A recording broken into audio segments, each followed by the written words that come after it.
What's going on, guys? Bart here with Tully Television. I want to thank all of you for stopping by and tuning in. I hope today is the day we earn your subscription. Today, we're going to be getting into a comic book review, and to be honest, it's not a title that we normally cover here at the channel, or at least um, I know we've covered some titles in the past, but this is going to be like a first review of an actual Amazing Spider-Man title issue here.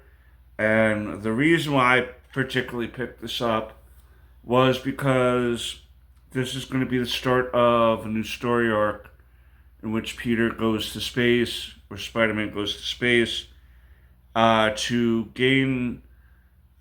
become stronger, so to speak. His mission at the moment, or the initial mission, was to build himself up by going to space. You have to ask Peter what the logic is for that.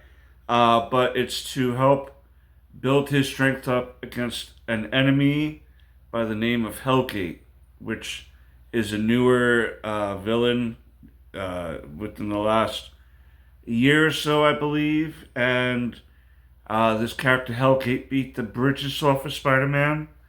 And he said, the next time I come, you better be stronger, because if you're not, this time I'm going to not stop beating the brakes off of you.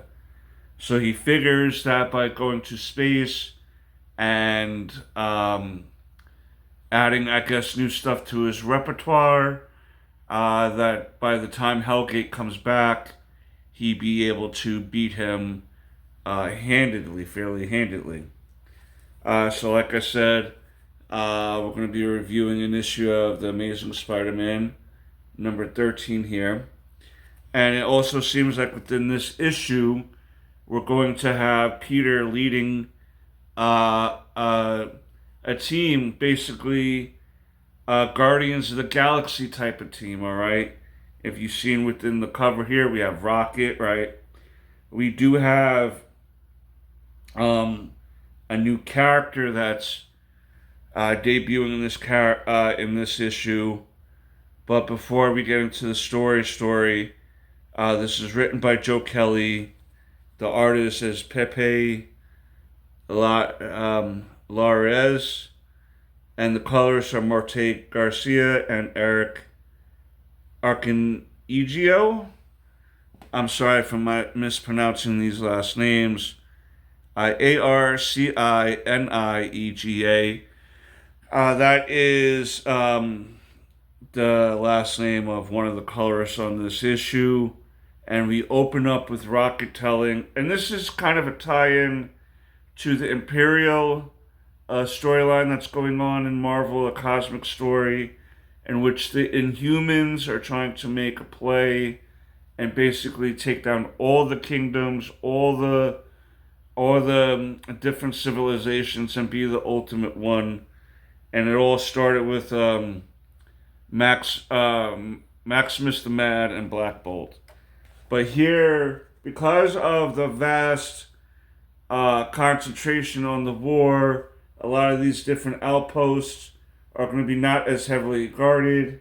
And Rock is saying to whoever, oh, don't worry, we're going to bribe these people. And then he decides to not bribe them and just fight their way in. I do like this suit, by the way. I like how it looks. Rocket's saying he just doesn't want to bribe anyone because he happens to like his money and he doesn't want to give it up.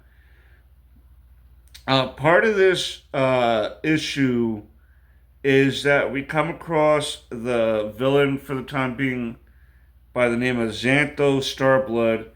I guess he made an appearance in some issues of X-Men a few years ago, and he's running experiments, okay? And we know how Rocket feels about people experimenting on other people because of how his origin started. He basically was experimented on because what other gun-toting, swear-slinging, beer-guzzling, talking raccoon do you know? And in the meantime, this is the new character that is being introduced, and her name is Raylith the Wretched, and she is also very much about protecting the day, righting the wrongs of everything. And what we're going to wind up getting here, basically, is that they're going to take Xantho into custody, all right? And and then they're deciding to. I'm trying to remember. I think this is going to be a character that they added onto the team eventually, or that's going to be coming with them. Basically, Peter, with this whole adventure, is going to become the designated leader again of these ragtag members here, and we're probably going to get a thing of no killing. If we're going to be a team, there's definitely going to be no killing, because even in the beginning of the issue, when Rocket was shooting everyone, Peter had asked him, we're using non-lethal rounds, right? And he was like, well, non-lethal rounds with an asterisk. He's like, I can't control if anyone's allergic to electric shocks or anything, right? So he's using non-lethal rounds, but turned up to 11, so to speak. And there's a symbiote part of this group called Symbi. All right, and basically, they come together to form this new Guardians, so to speak, team. There's the Symbi. There's Symbi. And as far as if that's the Venom symbiote or not, I don't think it is, because I'm believing at this time that Mary Jane is still Venom. So this must be another symbiote. And ultimately, they take down Starblood and imprison him.